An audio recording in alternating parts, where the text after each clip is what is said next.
Welcome to our tutorial on how to use search filters with photos on X, Twitter on your PC. Let's go through the steps together.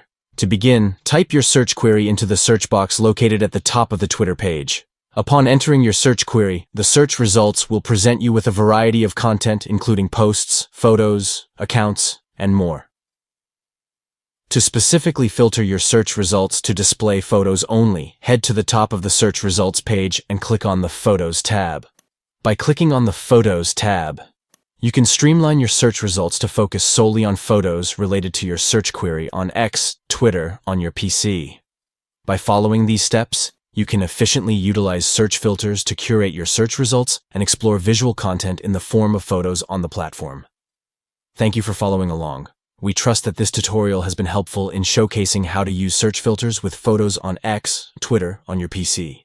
Enhance your search experience by narrowing down your results to view captivating visual content and discover new and engaging photos related to your interests.